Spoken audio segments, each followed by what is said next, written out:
Hello and welcome to the Wisden Cricket Daily Podcast, episode 3 from the India-England series. It's the Pope that kills you. A genuinely astonishing 100 from Ollie Pope has given England a chance, just a small chance, but a chance nevertheless in the first test at Hyderabad. I'm Rana. With me is a very giddy Ben Gardner. We'll kick off with the recap first. An eventually breathless day started with only the occasional sign of life as Axar and Jadeja scored 6 runs between them across the first 36 minutes of the day, shortly before Joe Root took 2 wickets and 2 balls to bring about a hasty end to the India innings. Rahan Ahmed took the final wicket, that of Axar Patel, with one that shot low, a potentially foreboding sight for the English batters. India scored 15 for 3 from 11 overs today. Their lead was 190 when Crawley and Duckett came out to bat, and after a spicy first few overs, it was business as usual for the England top order. Aggression, but controlled, precise and relatively risk-free aggression, really picking their spots well. Ashwin got Crawley, but that only brought Ollie Pope to the crease. A man with a career high score of 34 in India, a career average of less than 20 against India and Australia, and just coming back from 7 or 8 months out with an injury. England were 89 for 1 at lunch, having basically halved the India lead in an hour. Axar was going at 8s, Ashwin at more than 5s, and then came Bumrah, Ben.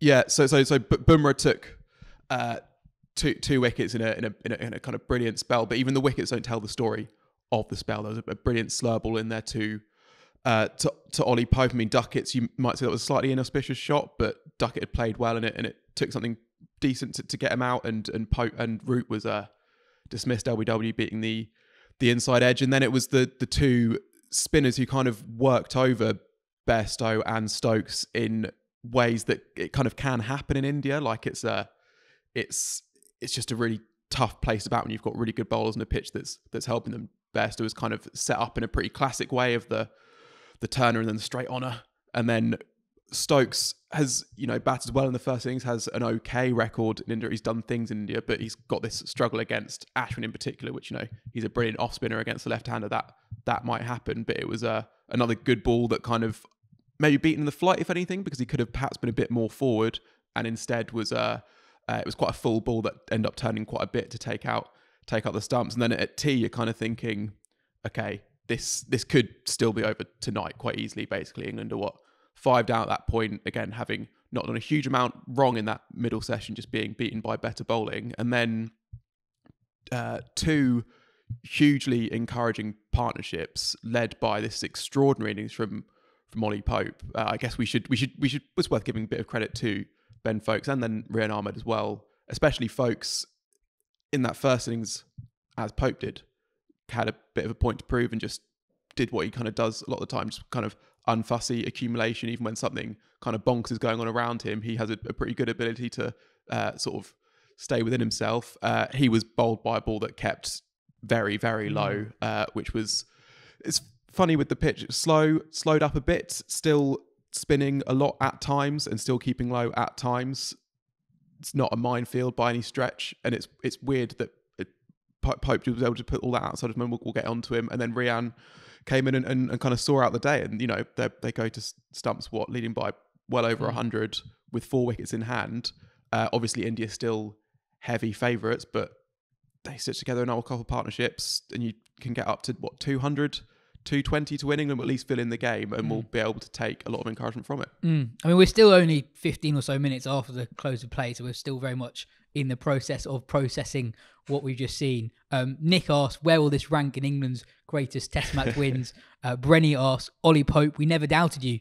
Discuss. Ben, for so many reasons, this was a remarkable not, given how long he's been out injured, given his record against India, given his record against the top teams, given his record in India and the troubles he had against the exact same bowling attack, but also how frenetic he was in the first innings. He survived 11 balls, and he was lucky to survive 11 balls, really. Every other ball almost induced a false shot.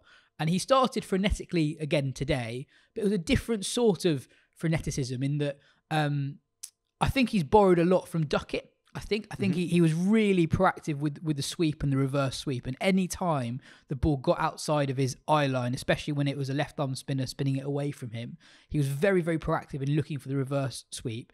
And then as well, against Ashwin as well, turning the ball predominantly into him, he was very, very proactive in looking for the sweep shot. And actually, there's some amazing stats. He scored at more than a runner ball against Ashwin across the day. Just a remarkable knock for so many reasons. Yeah, exactly. And what stood out as well was his judgment in a lot of ways, and that's remarkable in itself because we know how talented Pope is. We know about his his brilliant hand eye. We know when he gets in, he can go big. We know that he's got like this technique that looks perfect. And it's like, why hasn't he finished it all together? And at times it can be almost because he will change guard between innings. Sometimes he'll have an innings where he runs down the track at everything. Sometimes he can just almost get a bit too maybe caught up in his own talent almost that he's not quite sure.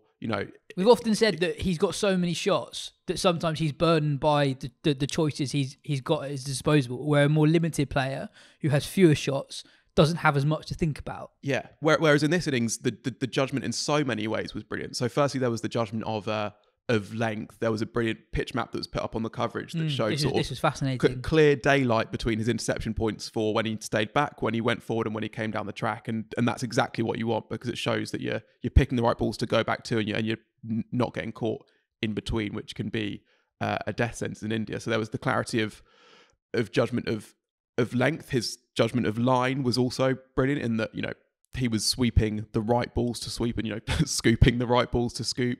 His judgment of the field was brilliant because it was sometimes tough to work out, like, why is he sort of played a sort of switch hit reverse sweep to that one and played a normal reverse sweep to that one and scooped that one. And it was because of how the field was moving. He was thinking, like, you can't really see that from the TV coverage per se. So we were talking to our colleague Adya Sharma, who's at the ground, and he was saying that what he took most from that innings was how precise Pope was in finding wherever those gaps were behind square and the offside. And yeah, so worth dwelling on some of those shots. The reverse dill scoop where he puts his head down, I think, before the point of contact. It's remarkable because, I said earlier that he was sort of waiting for the ball that was outside his eye line, where if the ball's turning away from you, it's relatively risk-free to play that reverse sweep. But he was dill scooping balls that were on middle stump and picking up four from it. And the scoreboard just kept ticking. There was no point really where it totally dried up. There were periods where he accelerated. There were periods where he bided his time a little bit. They played for tea quite well, I thought, Pope and folks, when it looked like India could run through England. But the momentum that he sort of kept going throughout the innings was amazing. Yeah, and the one point when he perhaps looked a little bit more that he wasn't playing the situation so much and was playing because he was looking scores when he was reaching that 100, which is understandable because this is such a monumental moment for him. And I guess we'll come more to what this means for Pope in a general sense. But the flip side to that is that we know from watching him in county cricket and a bit in test cricket as well, is that when he gets past that 100, he can go properly big. And once that burden is lifted, you can see him just relax a bit more and have fun, but not at all lose that clarity of thought. And the other thing with the clarity of thought is that because there were still balls that were spinning a great deal, you're never going to nick those, but they can sow the seed of doubt that, like, oh, does this mean I need to play a bit differently? And it didn't at all. Or, well, it obviously factors into the decisions, but it wasn't like it was making him doubt. It was just informing the decision-making process, and he was making good decisions again afterwards. 100%. I think the most eye-catching of the deal scoops came in a period where Jadeja beat his outside edge 3 times in 4 balls, and the only other time was when he deal scooped in for 4. You're right to bring up what he's done at Surrey, because he does actually play this sort of innings on what can potentially be quite difficult surfaces extremely frequently. People talk about his first-class average in domestic cricket. There's always been a massive drop in his test returns, even when he was averaging 40 last summer, for example. In county cricket, we used to see him average in excess of 65, 70. And I thought, we got a lot of YouTube comments, and it'll be interesting to see the geos on this podcast compared to the first 2. Got a lot of comments from people sort of wondering what is Bazball. I know we talked about this a little bit yesterday. I think this innings is the perfect summary of it. You've got a guy who's got this really objectively poor record in these conditions against these bowlers, and he feels totally empowered to have this method, which is essentially at odds with what England have previously, before this all ever tried in India. It's completely at odds with what the Indian batters tried to do in home conditions. And the main shot was that reverse sweep. And I've seen him. There's 100 he scored against Hampshire this year at the Oval, last year at the Oval rather, where, you know, we talked a lot about Liam Dawson in this podcast recently, where Pope, anything outside off stump from Liam Dawson, he just looked to reverse sweep.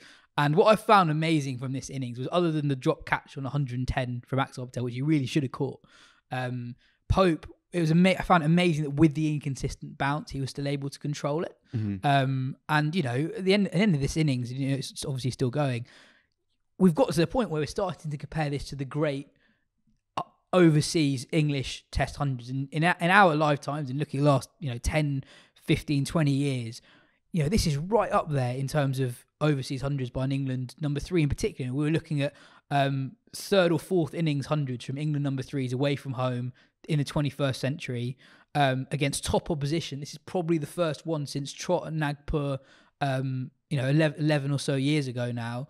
And it's a sort of innings that is in the same breath, you'd say, as Peterson at Mumbai, for example. Well, yeah, I mean, that is the one that, I guess the two touch points would be that one. And we had a question from someone talking about the similarity between this test and the Ahmedabad test, and that's all the first test, where Cook sort of showed that it could be done, that you could score runs and big runs in these types of conditions. And so Pope almost, that's a big thing to say, but in some ways combines the two, sort of playing in a kind of iconoclastic, aggressive but calculated manner, while also sort of setting the tone for a team that, while there'd been certain bits of encouragement in terms of how they batted in the first 2 innings, there still wasn't really a suggestion that someone was going to play a really long, big innings for any of them. It was kind of like, it felt a bit like, let's get the runs we can until we get out, and fair play, they were doing that a little bit, but it didn't feel like this kind of thing was on the cards at all. And yeah, just,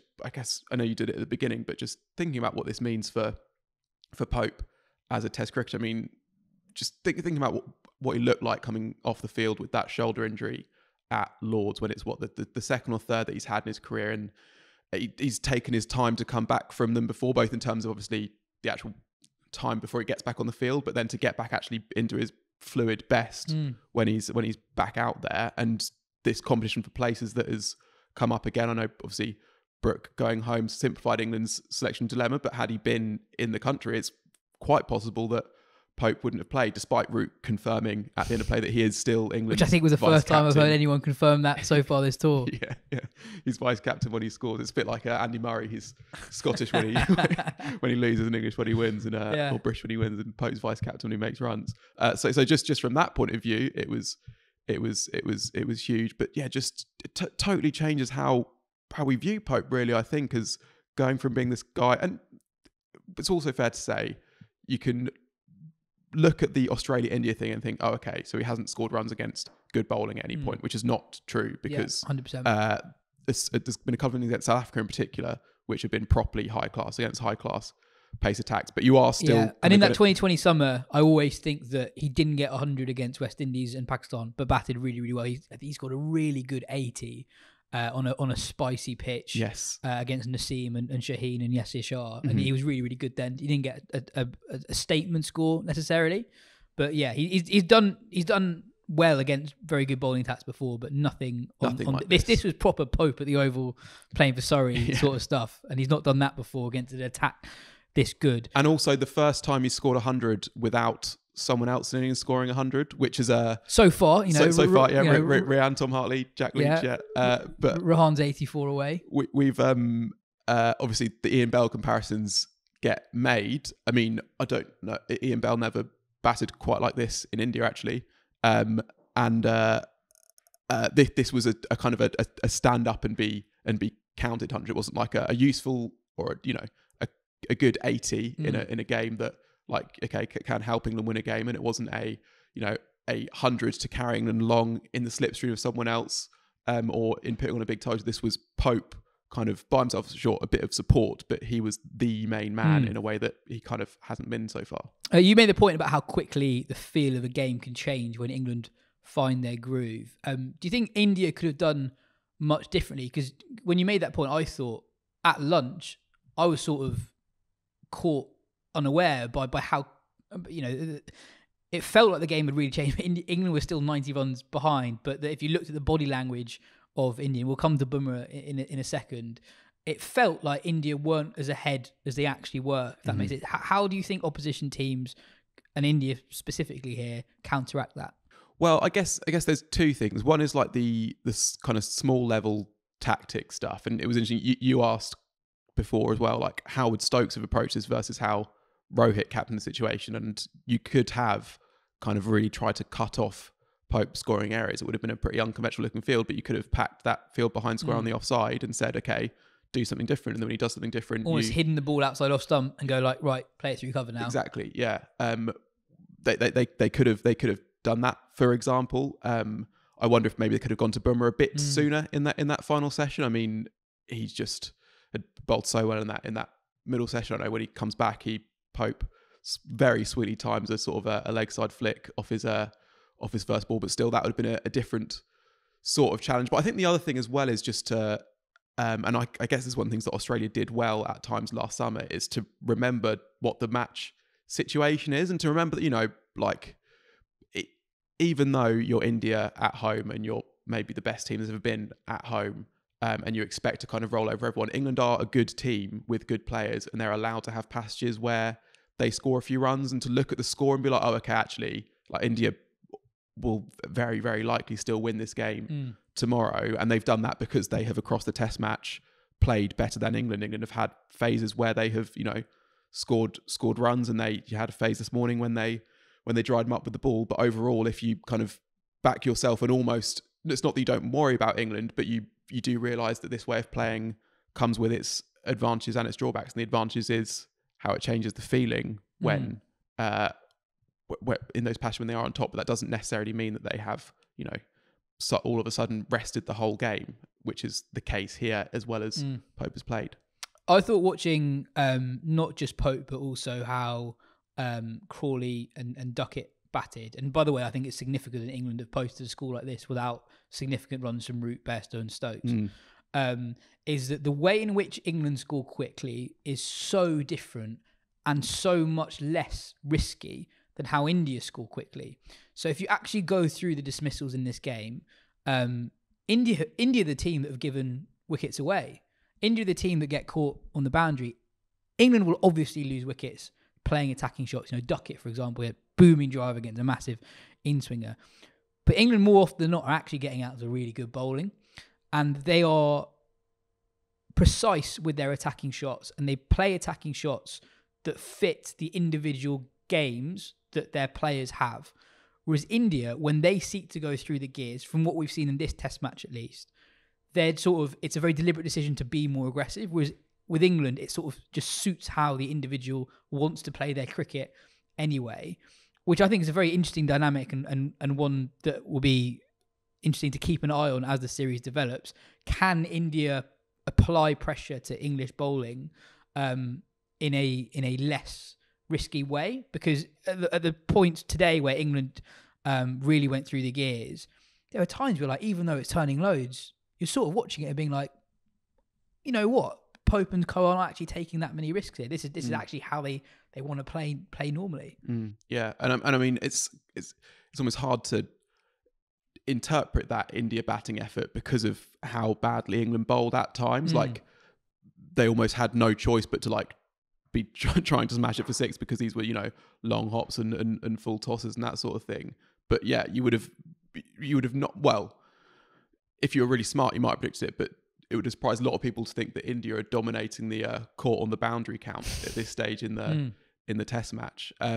And that challenge will change as the series goes on, because I guess England will make changes to that bowling attack. You'd have to think, unless, who knows what Hartley and Rana Ahmed might do in the fourth innings. But also, on Duckett, by the way, I think he'll be more annoyed by how he got out in the first innings and the second innings, because England do not want to be sitting ducks. They look at that India attack and be like, with those five bowlers of that class, they are going to bowl balls that get you out. So they don't want to be getting out playing defensive shots. I think England will look back today and I think probably the most frustrating dismissal will be that of Stokes. Caught on the crease, sort of tentative with his footwork. That will frustrate England much more than someone actually getting caught on the boundary if that is how they do get out. Anyway, that's it for part one. In part two, we'll answer a couple more of your questions and talk about that brilliant Bumrah spell that actually in the grand scheme of the match situation is almost as defining as what Pope produced today.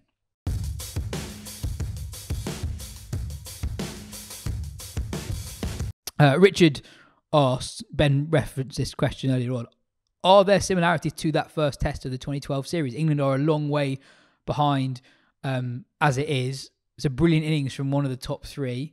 England's best batsman with two low scores, KP in 2012, Root here. Despite that game ending in defeat and probably defeat here, it set the blueprint of how England could go on to win. I think it's an interesting question because I don't think England are going to have the same game plan with the ball. You know, you can look at selection decisions and quite quickly see how England could chop a good 80, 90 runs off what India ended up getting. So I think it's a really good question.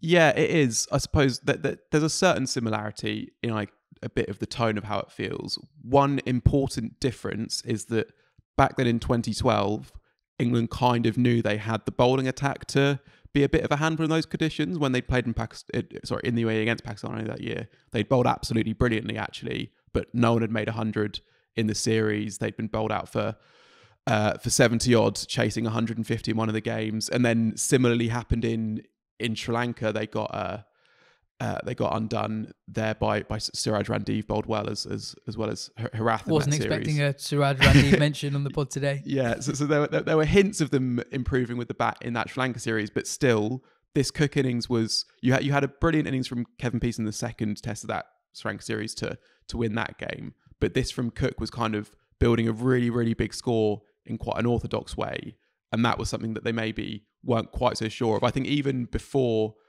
Even looking at that first innings, England would have taken some encouragement from that with the bat. But the question is, what are they going to do differently with the ball? They can't bowl as bad as they did in that first innings and expect to do much in this series. But I don't think they will. I think, obviously they struggle for control. I think you're unlikely to see them field a side with effectively four spinners because, we talked about this before on the show. But, the additional gain from having a third, fourth spinner, it's a nice option to have, but ultimately it doesn't really make you a more penetrative bowling attack. And also Rana and Hartley are so inexperienced that even if they play again in the series, which I'm sure they will, they'll be much better off for that experience. I mean, there's a question from Lucas actually, with Root bowling so well, does it make sense to bring in Anderson/Robinson for one of Hartley and Rahane and potentially even Lawrence for the other? Don't see his spin being any worse than the other two at this point in time and add much greater batting depth and bowling balance. Do you want to address both of those 2 points? Yeah, well, I mean, I wouldn't be against the three quicks thing, especially with how well Root's bowled. But I suppose the question that is still unanswered is actually how good is that attack going to be here? Anderson did not bowl at his best last summer. Obviously, he is, he's past 40. He cannot keep doing this forever. He has done it in India before, and that arguably that 2021, early 2021 was as well as he's ever bowled overseas, taking that ridiculous six from Sri Lanka. So it's not that he can't do it for sure, but we don't know yet. And it's a bit similar to Ollie Robinson. Obviously, he bowled absolutely brilliantly in Pakistan. I don't doubt he has the tools and the potential to bowl very well, but until we see it, we can't be sure. It's like because you're a better player and you're out of the team. You can just think, oh, well, Robinson and Anderson will both come in and and not go for any runs and get the ball reversing. And I guess it is extremely rare for those two, even when it's not going well, even when they don't look particularly threatening, to cede that much control to the opposition. And that's what England really... Obviously, Leach's injury was significant in that I think if Leach was fully fit, I think Hartley bowls a good 15 overs fewer across the first 2 days. So I think that was really significant. But yeah, I think that control, I think with more control as well, you force India to bat outside their comfort zone. I thought today was really interesting in how they just went absolutely nowhere when England bowled just steadily. I don't think Wood nor Root bowled particularly well. They just bowled steadily. And, you might say, oh, it's the 8th wicket stand and it's Axar and Jadeja. But actually, hang on. Axar and Jadeja basically average as high with the bat as any of those Indian players do in home conditions over the last few years. Yeah, and as good as those two are, and obviously as good as loads of them are, actually, you kind of look at it and it's only Rohit Sharma who has like a proper track record of going big really frequently, and in first class cricket, and in red ball cricket, you know, that they as we kind of said in the preview show for this series, that this might be the series when Shreyas Iyer and KR Rahul, Jaiswal maybe come out and establish themselves as that guy, but none of them are that guy yet. And with how they were getting out to attacking shots caught on the rope, you do wonder how bowling that would be. And yeah, you wonder if England had, you know, 2 Jack Leaches in that first innings, and, you know, partly basically going at more than double the run rate that Leach was, England would be nearly 200 ahead by now, and actually well in the game. And it's it's not impossible. And sorry, on the Lawrence question, I suppose the oddity in that decision would be that you'd normally look to lengthen the batting lineup when it's your batting that's struggled and your bowling's been okay, and that's not been the case in this Test match. That doesn't necessarily mean it's the wrong thing to do, though. Like, if you think England might look at it from the point like, well, okay, we could pick 3 quicks and 2 spinners because we don't really want to pick Hartley and Rehan right now. But actually, we also don't really need 3 quicks because we can trust the 2 spinners to get through a volume of overs, both bowled with good control. So if we pick 2 quicks and we've got those 2 spinners, one of whom is Root, and we have basically a choice over that other player, why not have that player be Dan Lawrence, who might well get us an important score and can chip him on the ball? It's not totally out of the question, but I would still go with the 3 quicks because they're all different bowlers, and you don't know which one of them is going to have the game that could make a big difference. Yeah, just on England batting well, England are the first team to make 300 in their second innings in India since England in that 2012 tour. So they have gone really, really well.